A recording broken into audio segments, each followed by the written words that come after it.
Good afternoon, everyone, and thank you very much for joining our launch event today here at the lovely Humber River Hospital in downtown Toronto. My name is Amy Curran, and I'm the President and CEO of the Vinyl Institute of Canada.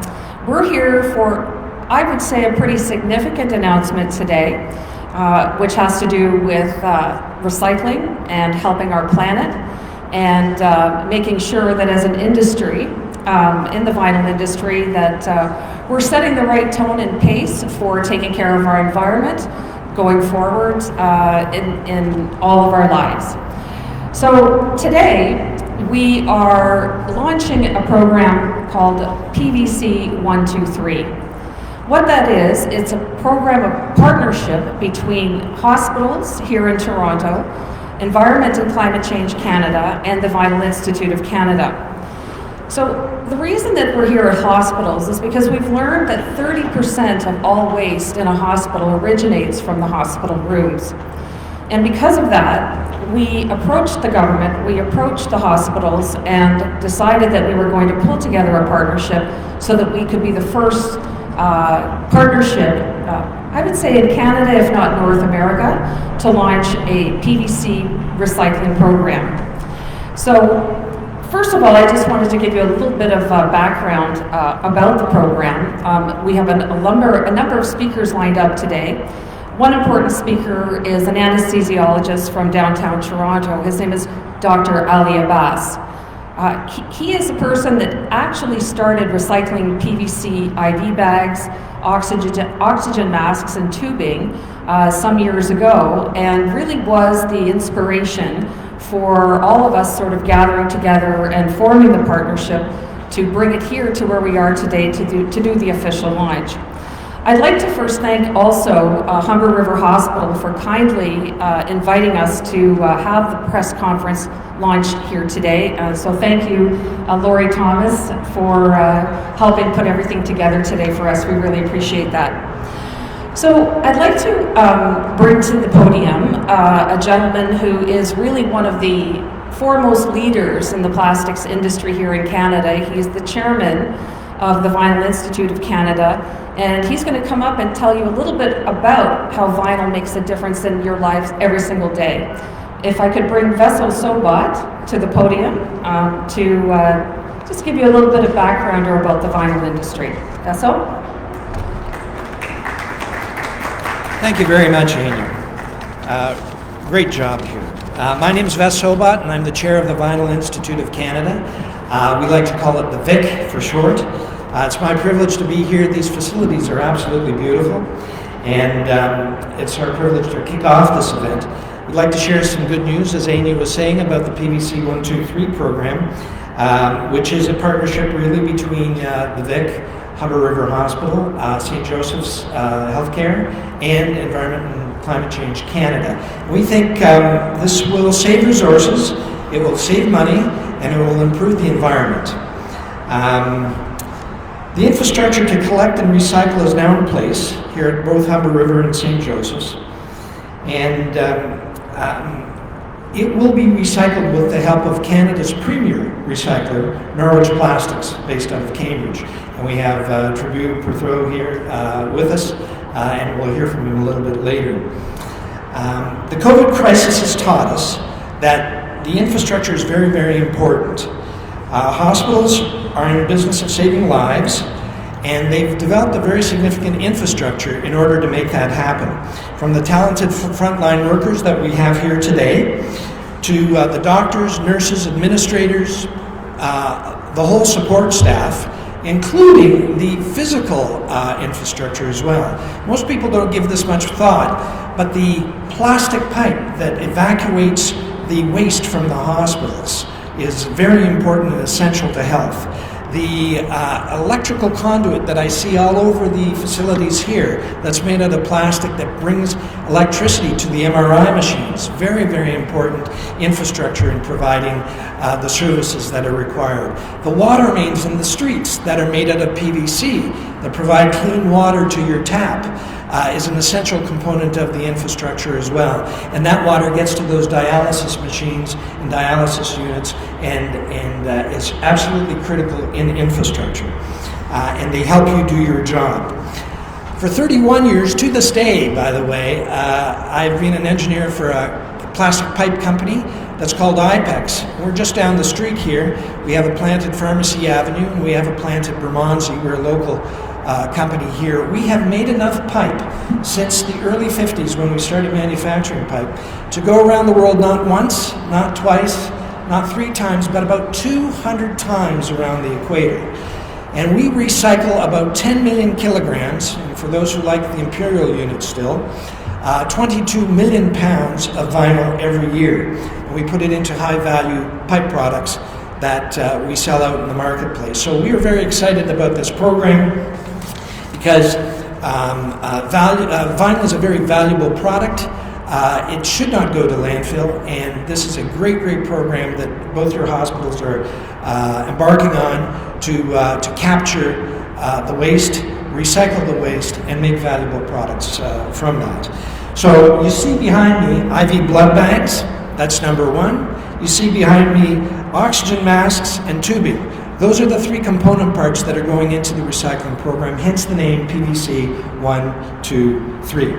Every bit of vinyl that's recycled ultimately saves money and puts money back into the healthcare system. The definition of vinyl is true. It is truly a sustainable product. You can recycle vinyl not once but many times. So, and there certainly isn't a shortage of plastics to recycle out there. In Canada, the plastics industry represents about 35 billion in economic activity a year and represents 100,000 jobs a year. So hats off to both Humber River and St. Joseph's. You are sustainability heroes, especially in my books, and by taking on the PVC 1, 2, 3 pilot. And we hope that many more hospitals will be inspired to do what you've done as soon as they see your success. So on behalf of the VIC, thank you for your efforts, and we look forward to a very fruitful and long relationship so that you can continue to do your magic and save lives with vinyl. Thank you. Thank you, Vaso. One of the things I think is really important to note as well is because of COVID-19, obviously, we know now that plastics are playing a significant role in protecting healthcare workers on the front line. And one of the things that we as an industry have been doing, as IPEX as being one example of that, have retooled their facilities to produce face shields. Thank you, Vaso. Face shields. And so a number of our manufacturers here in Canada and in the US have done the same, and in fact globally, a lot of plastics manufacturers and vinyl manufacturers have literally changed their entire production lines to accommodate this. So we're very happy to be a part of helping the frontline workers and helping to keep them safe. So our next guest is a gentleman by the name of Casper Van Veen. Casper works for Vintex. Vintex is a very key organization also in the healthcare system. They produce materials that are used in hospitals every single day, anything from blood pressure cuffs to mattress covers for hospital application. So they're also a member of the Vinyl Institute of Canada. So I'd like to welcome Casper Van Veen up to the podium, and he's going to give you a broader idea of exactly how vinyl products actually impact your lives in a hospital environment every day. Casper?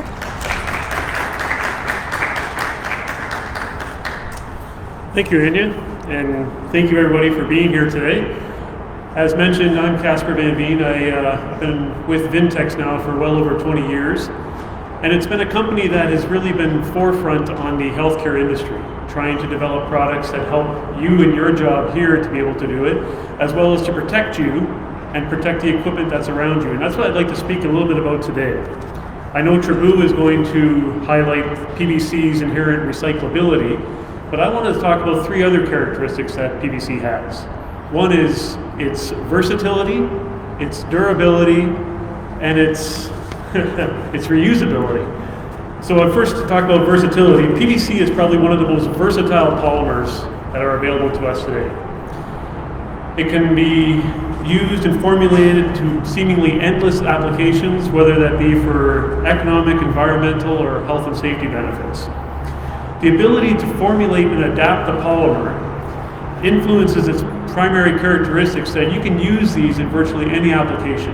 As Vessel mentioned, you can use them for anywhere from PVC pipe right through to the very flexible fishing lures that you might use in recreation. But specific for today's audience, I'd like to speak about a few applications where we've been able to formulate PVC and bring it into place for applications here in this hospital. Anywhere from equipment protection with mattress covers, cart covers, isolation curtains, barrier fabrics on bed pads and incontinence products, to diagnostic tools like blood pressure cuffs, to therapeutic tools like sequential compression devices that are used, and then personal protective equipment, things like isolation gowns, aprons, divider curtains, and evacuation sleds. All of this is because of the versatility of PVC. It allows us to make formulations that have inherent antimicrobial characteristics, inherent flame-resistant characteristics. They're easily disinfected through wipe-down applications. It can be formulated for full institutional laundry, and even the surface characteristics of it can be used to make mattress bottoms so that the mattresses don't walk off the bed, so that they have grabbiness to them. And even to improve the temperature characteristics so that they're able to withstand laundry environments and high temperature environments in those areas. From a durability perspective, PVC has proven chemical resistance that can be formulated in the fabric to provide exceptional laundry durability. A proper PVC formulated barrier fabric can be used in a bed pad to be laundered over 150 times, to go back and forth and be reused those many times. PVC coatings have been successfully used in wipe-down applications for mattress and pillow covers in healthcare hospitals, long-term care facilities, ambulatory care, dormitories, and even correctional institutions. And the cost-effective fabrication techniques allow us to be able to take a PVC-coated textile, meld that together to make a bladder for use in blood pressure cuffs that can be used in those applications. From a reusable perspective, the proven success and longevity of PVC-coated textiles in these applications really allow it to differentiate itself from the disposable alternatives. Specific to reusable incontinence pads, we conducted a life cycle study, and we were subsequently certified through a third party, namely NSF, where both the economic and environmental impact of PVC-coated fabrics were compared to the similar products used as disposable products. The end result was stunning. Through the study, it was proven that PVC-coated reusable textiles consume 75% less energy than a disposable alternative. They use 80% less raw materials than a disposable alternative, create 70% less air emissions, result in 75% less water emissions, and contribute 95% less solid waste emissions by using these products. Just absolutely stunning. We were not prepared for the level of magnitude that was able to bring. But then from an economic benefit, so we looked at both the life cycle analysis as well as the economic benefit of it, and the life cycle cost of a reusable bed pad versus a disposable one was 70% lower, or 4 times more cost effective. Just staggering numbers that we're able to bring forward. And this isn't just within incontinence pads. So there are numerous other life cycle analysis available for other coated textiles and versus single use or disposable products that have very similar results. But what I wanted to really touch on at the end of it all is a single recent example, and that is where the versatility of PVC and PVC coated textiles provided an excellent opportunity for us as a company to respond to an emergency situation.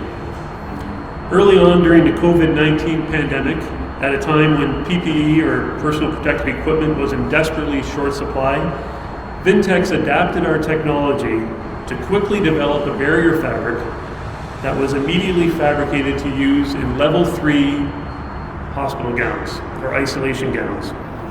The responsiveness of our development team to react to opportunities that were uncovered by our sales team and our customers resulted in hundreds of thousands of meters of fabric being produced for emergency isolation gowns in hospitals across the province.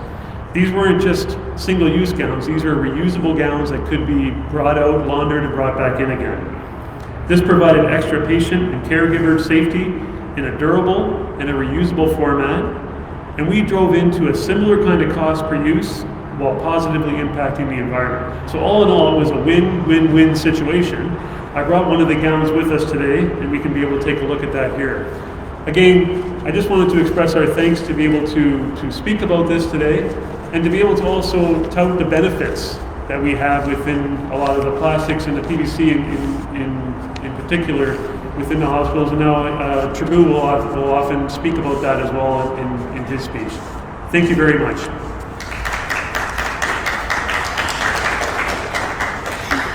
Thank you very much, Casper. And we always think it's important to have a science lesson, so I appreciate that, Casper, and so will our audience.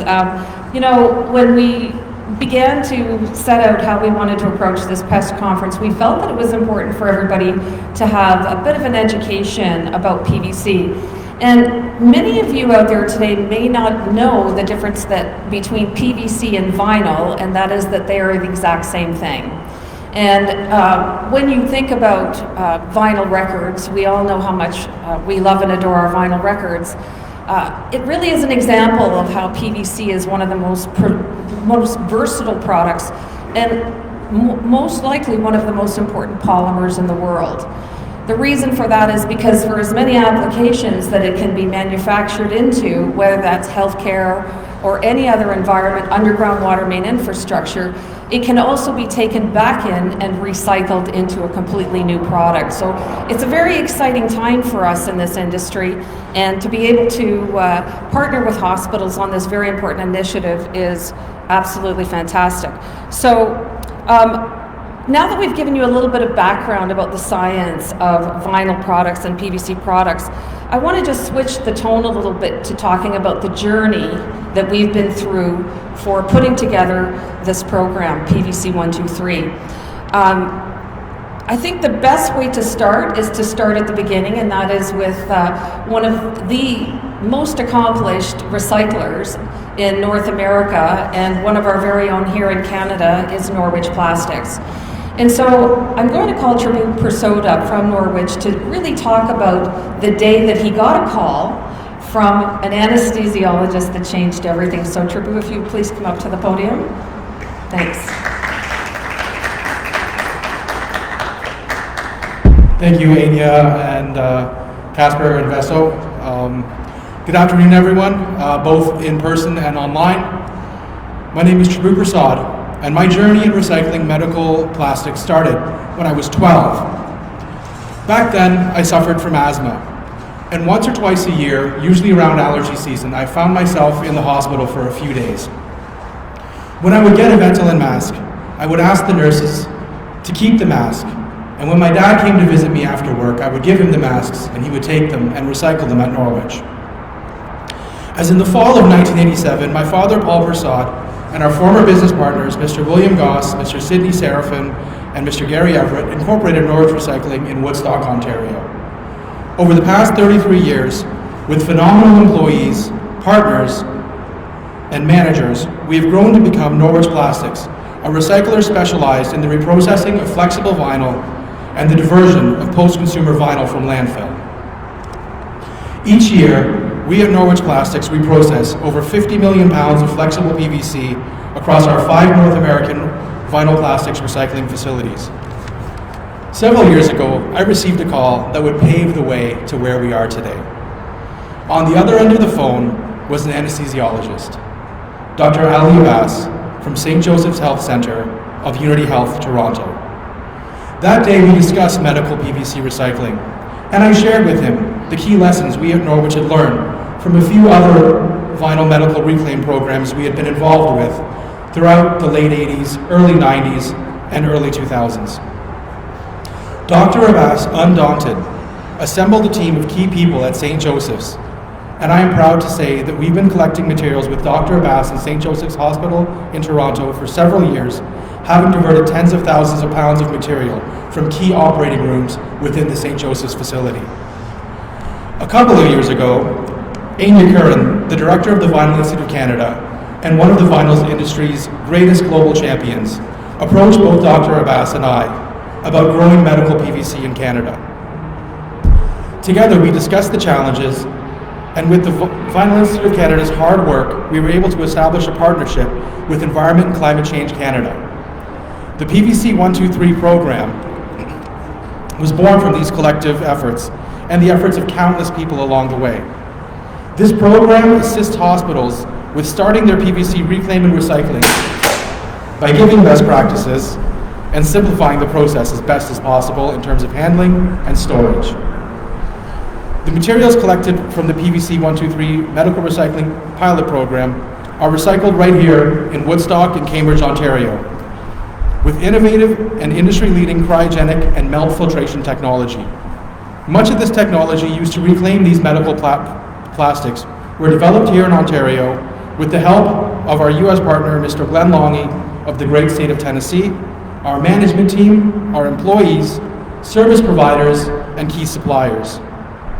The PVC reclaimed materials collected from these partner hospitals will be recycled and reprocessed back into customized, flexible PVC reprocessed powders and pellets to be used in various product applications throughout North America.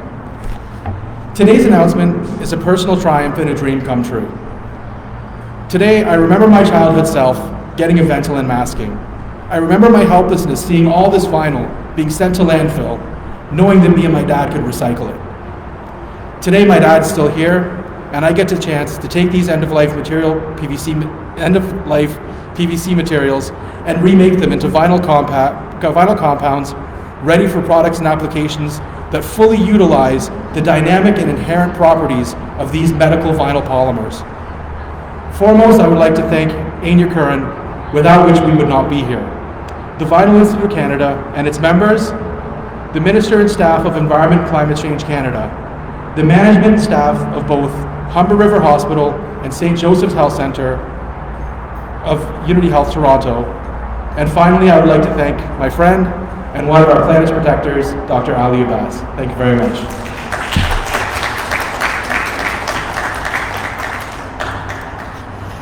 Thank you very much, Drew. That was great.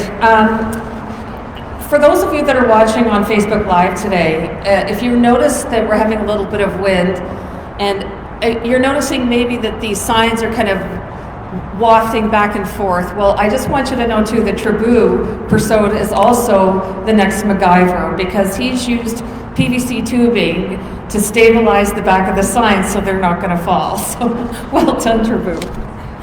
Okay, so the next person I'd like to bring to the stage before Dr. Abbas is a wonderful, wonderful person that I've had the pleasure to meet just recently, the lovely and professional Laurie Thomas. Laurie has been, I would say, an incredible inspiration to myself in working with hospitals, as it has been with St. Joseph's. Anything that we've needed to do for this program, Laurie's been there front and center to support us on everything. So Laurie, if you wouldn't mind coming up to the podium, and I just wanted to say too that Laurie is also the program director for perioperative care and endoscopy here at Humber River Hospital. So Laurie, if you'd come up and say a few words, that would be great.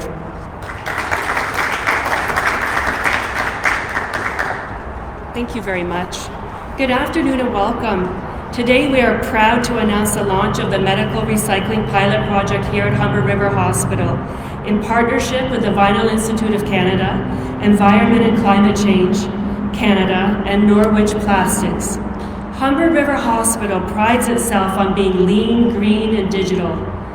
And this is one step further in an effort to building a healthier, sustainable hospital and community. I too would like to take this opportunity to say a special thank you to Dr. Ali Abbas from St. Joseph's Hospital. Without his vision and his passion for hospital recycling, this partnership would never have been possible. Thank you for including us on this journey. We hope this project will inspire other hospitals to promote a healthier and sustainable future for our patients and for our communities. Thank you.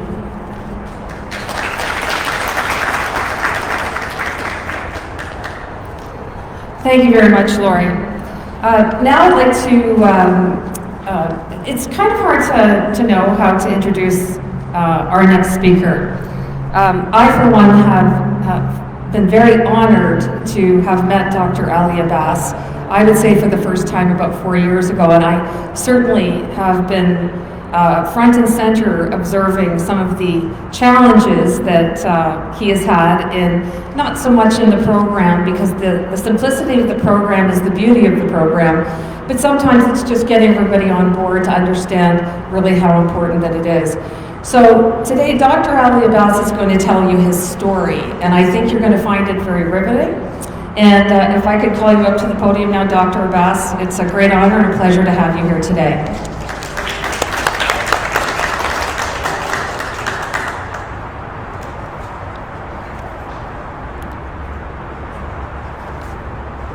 Ladies and gentlemen, thank you so much for being here. It's truly an honor to be here today. I could really do a jig right now. I'm so excited. My name is Ali Abbas. I'm an anesthesiologist at St. Joseph's Health Center, as you've heard. And I'm also the Chief of Environmental Stewardship and Sustainability at my organization for the last few years. I want to thank Ms. Ania Curran of the Vinyl Institute of Canada, Mr. Tribhu Prasad of Norwich Plastics, the great team at Environment and Climate Change Canada, and also Ms. Lori Thomas and the team here at Humber for not only participating in the program, but obviously also hosting us here today. These past many months have been tremendously difficult for us all. And human resilience has been tested at every level on a global scale. It's taught us that we must remain agile and resilient in how we approach adversity and scarcity. Some events come quickly without much warning, but others are a bit more of a slow burn, allowing us time to prepare and prevent and be ready. We are all aware that resources are finite. We have seen the effects in the supply chain during this pandemic, where we've been concerned that we're going to run out of PPE and various other things, and that we need to take pause from that and learn from that. We have obviously, fortunately, managed here in Canada thus far, and we must realize that the environment is continuously at risk from our activities, and sustainable best practices need to be embedded in everything that we do. There are many, many opportunities for this in the health care sector and in our hospitals, and PVC 123 is one such opportunity.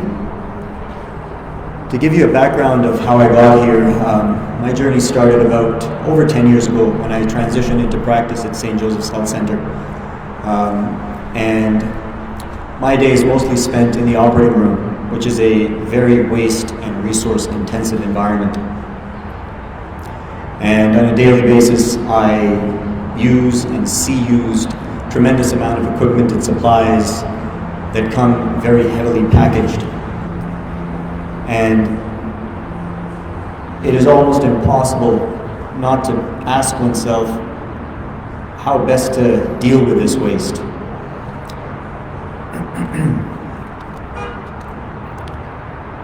To give you some statistics, in developed nations, 1% of a nation's waste comes from its hospitals. Another statistic is about 13 kilograms of waste per bed per day is generated in a hospital.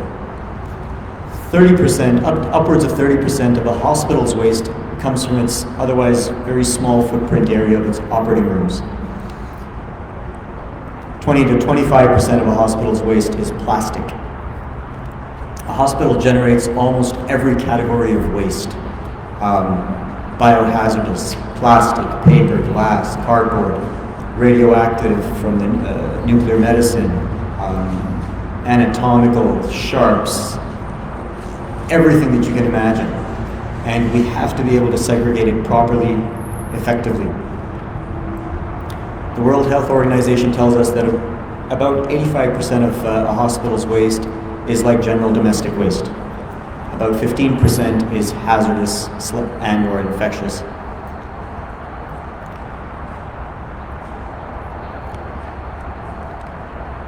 To give you another sense of things, one knee replacement surgery can generate more waste than a family of 4 does in a week. And as an anesthesiologist, depending on the anesthetic that I use, my 8-hour workday can see my carbon footprint come close to about 2,000 kilometers of driving in a regular car. That is correct, 2,000 kilometers. There's a lot of things that we use that have a tremendous greenhouse impact as well.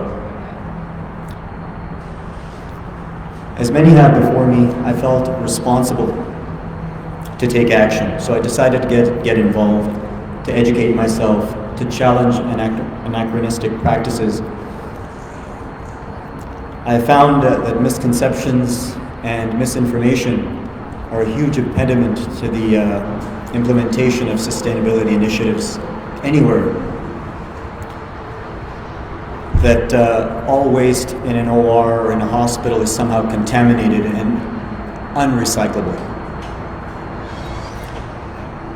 As in any institutional environment, there is a lot of process and time needed to make things happen. But with due diligence, many years ago, we started our blue bag recycling program in the ORs that saw us recycle rigid plastics, paper, and glass. At that time, I learned that medical PVC was not accepted by our regular recycler. So I did research, and I found that medical PVC was being recycled in Australia.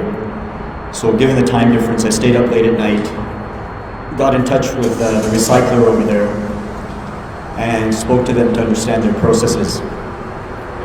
And then I tried to find a recycler here in Canada, and I luckily found Mr. Prasad in Cambridge. And a few days later, I was on the phone with him, and he shared, as he said, his experiences and what challenges had been previously faced and how we could hopefully start this. So in 2016, we started our dedicated medical PVC recycling program at St. Joe's in Toronto. And I won't say there weren't challenges, but we've overcome them. We've maintained the momentum, and here we are today.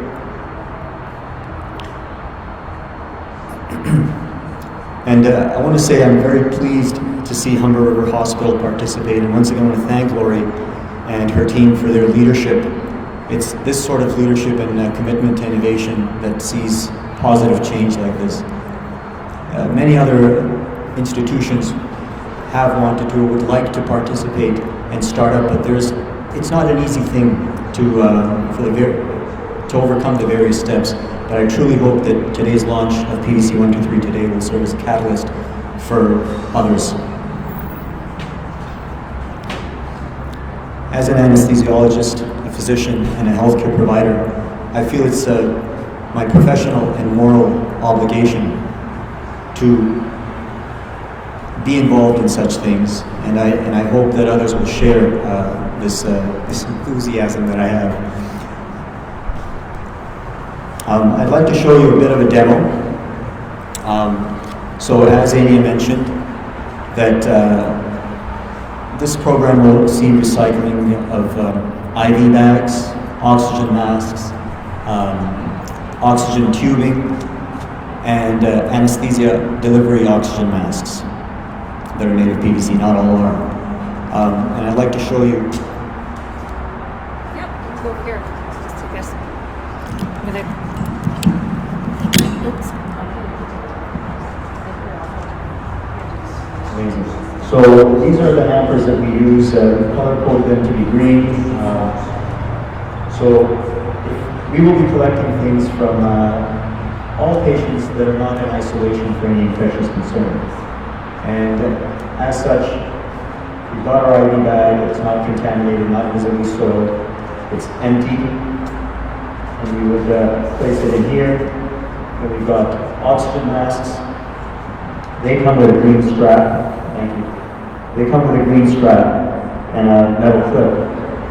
So one can easily remove these, though one doesn't have to, because Mr. Prasad's process can tolerate this type of contamination. But if we can, it's always nice to have as pure a stream as possible. And so you can just take these off easily and dump it in.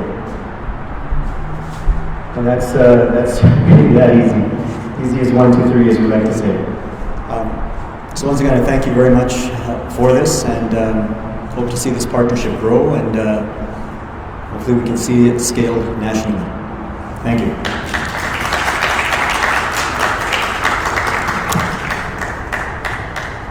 Thank you. Thank you, Dr. Bass. Your work is incredible, and the one thing that you forgot to mention when you were telling everybody what you did is that you're also an innovator. And because of that, you've been able to overcome the steps for all of the other hospitals here in this country. And we are really looking forward to more hospitals coming on board because of all of the hard work and the due diligence that you've done, and getting this program to a point now where that it is a seamless program that can be implemented in any hospital in under a week's time. And that includes training, that includes setting up the hampers, the bins, and the collection. So we're really, really grateful for all of that work and time and effort that you spent so that everybody else could get up and running as quickly as possible. One of the things that I wanted to mention too is the Vital Institute, or the Vital Institute of Canada and its members. We're certainly not new to environmental protection initiatives. We've been in an environmental performance agreement with Environment and Climate Change Canada on protecting the aquatic environment since 2008. We've been working with them very closely since that time and have managed to continue to perform above and beyond the expectations of that program. And just this year in May, we renewed our third 5-year environmental performance agreement to protect the aquatic environment through our manufacturing best practices. So it is absolutely fantastic that we're now able to do this next partnership with Environment and Climate Change Canada and the hospitals. So I think it's always really important that when you are talking about something in a hospital like a program that is really central, or it's established around the operating rooms, as Dr. Abbas had mentioned. I thought it would be really interesting to get one of the people that are in the hospital to come up and say a little bit about sort of a day in the OR room and really what this kind of a program means. So I'd like to bring up Bansari Patel, who's the clinical practice leader here at Humber River Hospital, just to share a little story about just a day in the life of a person in the OR room. Bansari?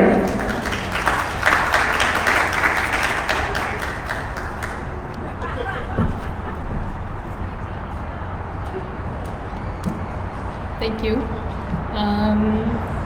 So having worked in the OR for,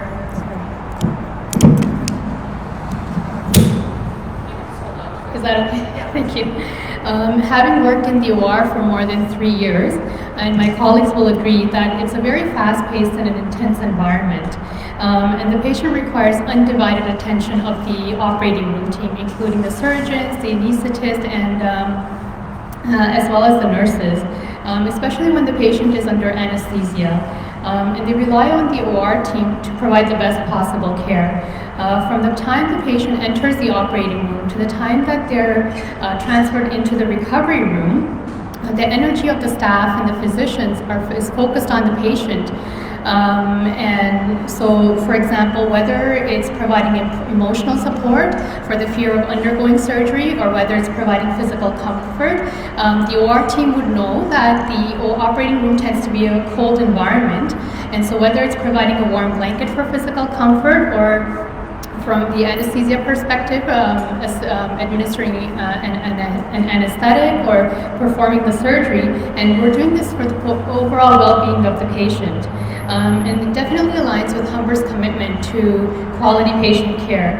Now, having said this, the OR team cannot have the added stress of a peripheral task that deviates their focus from patient care. But the PVC recycling program runs seamlessly, and as you saw Dr. Abbas demonstrate over here, it's as easy as 1, 2, 3, like he said. So we're simply taking the IV tubing or the oxygen mask, and instead of putting it in the garbage container, we're now going to put it in the recycling container. And so even in such a fast-paced environment, it is possible to care for the patient and also for the environment without the added stress to the hospital staff. And I think it's a great initiative, and we're looking forward to going ahead with this. Thank you.